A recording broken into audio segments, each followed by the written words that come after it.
Good morning. This is Don V with Truth Be Told, and we ran across a couple stories here we think you might be interested in.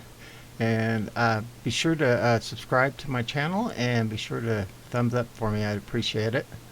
At any rate, without ado, let's go ahead and move on right to the story. First one. Watch. Mike Pence says he was proud to certify the thing for JB. This guy makes me want to just lose it. Any rate,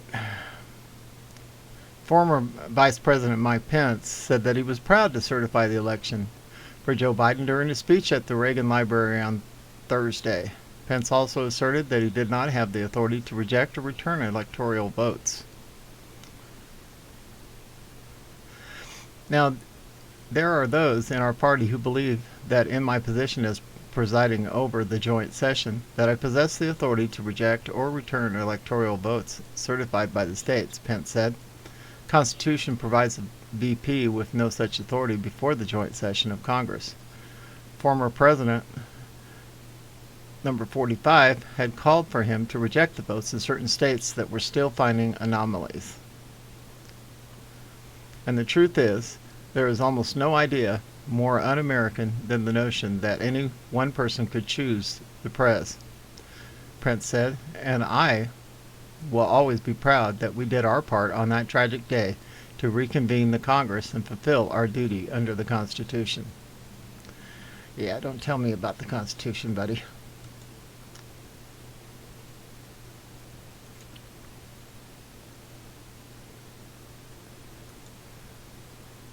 At any rate, Pence was recently heckled by Trump supporters while speaking at a conservative conference. A new book also alleges that he had praised a Trump aide that unloaded on the then president over the response to Charlottesville. The author continued on to write, Cohn told Trump that his lack of clarity had been harmful to the country and that he'd put on an incredible amount of pressure on people working in the White House. He told 45 that he might have to quit. No one backed Cohn up. Others in the room, including Pence, remained quiet. Cohn returned to his office after the meeting broke up. Following a few minutes behind, Pence climbed the flight of stairs and appeared at the threshold of Cohn's door. The book claims, I'm proud of you, Pence told him, safety out of earshot of the prez. This man. He needs to be before military tribunals as well. All right, it says Hillary Clinton spotted out in New York City looking a little rough. Now, I don't know about you, but there is no way that is HRC, because we know HRC was hung. At any rate, it goes to show you that anybody that even has a slight appearance of hers, they'll take a photo and call it HRC. Go ahead and move on to the next story. Rudy Giuliani on suspension of law license in New York State. You tell me if this would happen if I was representing HRC in the video. Collinford Mattis works as a corporate associate of Pyre Cashman LLP. He's a problem solver by nature and lawyer by training. Aruj Rahman is also a New York attorney. Both Mathis and Rahman still have a license to practice law in New York State, but Rudy Giuliani does not have a license to practice law in New York anymore. New York State officials suspended Rudy's law license today for false and misleading statements of widespread fraud in November 2020. On Thursday night, Rudy Giuliani joined Greg Kelly on Newsmax TV to discuss his latest political persecution by the Democrats. Rudy told Greg at the end of the interview that he loves being a lawyer and was very upset that they took this from him. And move out of that liberal state, Rudy. This is a Democrat decision by 5 judges who themselves should be investigated. You tell me if this would have happened if I was representing HRC. You know it wouldn't have happened.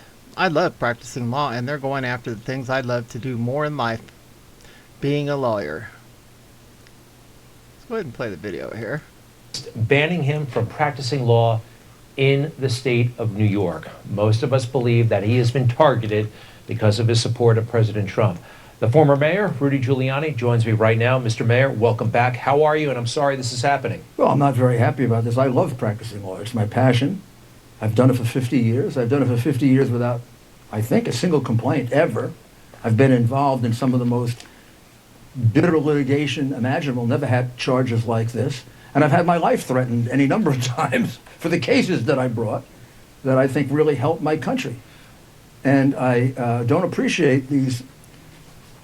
I mean, I don't know exactly what I can say and what I can't say. All I can tell you is America is not America any longer. We do not live in a free state. We live in a state that's controlled by the Democrat Party, by Cuomo, de Blasio, and the Democrats. We have a Oops, sorry about that. double standard. There's no doubt if I was representing Hillary Clinton, I'd be their hero. I represented my client so effectively that they're trying to get me to shut up. Because they know what's going to happen, because they did it. They know what's going to happen in Arizona, and they know what's going to happen in Georgia. Well, and they want this mouth shut. Mr. Mayor, you know what? You're not exaggerating. I believe that this is a dirty plot against you. And here it is. The proof is actually in this 30-page ruling. Horribly dishonest opinion. Where they, number one, they are declaring right now that you are a threat. At this moment, you are an immediate threat to the public interest. You, Rudy Giuliani, just sitting there because you're not unifying behind Joe Biden. The country's being torn apart. And that's what they're citing. Yeah, the country is being torn apart because of cable news or whatever. Well, I made all those statements, correct? Mm-hmm. Not a single one of them led to a protest, a riot, an incident, and anything. So obviously those statements do not have the impact of creating danger. These statements were made this is all after January 6th. If these statements are so darn dangerous, how come there hasn't been a protest, a riot? The kind of thing we had last summer when the city was blowing up and the Democrats were doing nothing. No, you are a lawyer. I'm not, but I've read a bunch of documents in my life. This does not read like a legal document. I want to read one portion. The seriousness of respondents, uncontroverted misconduct cannot be overstated. This country is being torn apart by continued attacks on the legitimacy of the 2020 election and our current president, Joe Biden. One only has to look at the ongoing present public discord over the 2020 election, which erupted into violence and insurrection and death on January 6, 2021. These are political observations. This is not a legal argument. Yeah, can I just make one legal point? Yeah. The only reason they're not controverted is they didn't let me controvert them. I never had a hearing. I offered them the affidavits, and they say I supported my statements by saying I got it from an expert. And then I said there's an affidavit available. And then I said the affidavit's available to them. They have never gone to look. For example, there's an affidavit from an expert that says 68,000 underage people voted in Georgia. I repeat it as the expert's statement. I don't know that. Mm-hmm. He's a witness. Like most lawyers, he's a witness. Then they say I didn't support it because I didn't hand in the affidavit. I offered them the affidavit. My lawyers, who are two former judges, said we couldn't possibly give them all the affidavits. There are that many. Mm-hmm. So anyone you want to look at, you can look at. Now, they don't bother to point that out. Well, and some of the things they've been doing, by the way. They're terribly dishonest. They've been listening to your radio show. I know you have a radio show, and it actually happens to be very good on WABC. And they listen to they're actually quoting things you said to callers.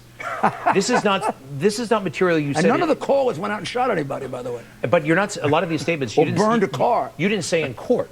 These are things that you said in the public discourse, in the public arena, which I believe is your right. First Amendment, right? As a citizen. Yeah. All right, we want to show you, since you are such a public threat, the current Attorney General, Letitia James, how she speaks about her priorities during the campaign and since she became Attorney General. Take a look. I say one name, Donald Trump. That should motivate you. Get off your boat. Will you sue him for us? Oh, we're going to definitely sue him. We're going to be a real pain in the He's going to know my name personally.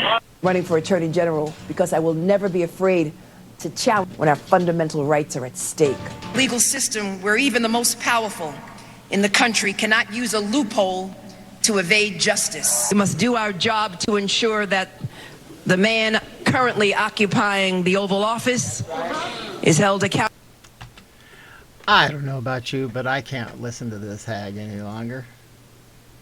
At any rate, well, you heard it here. This is Don V with Truth Be Told, broadcasting out of beautiful Arizona. Looks like we're going to be close to 80 today. I'll take that all day long.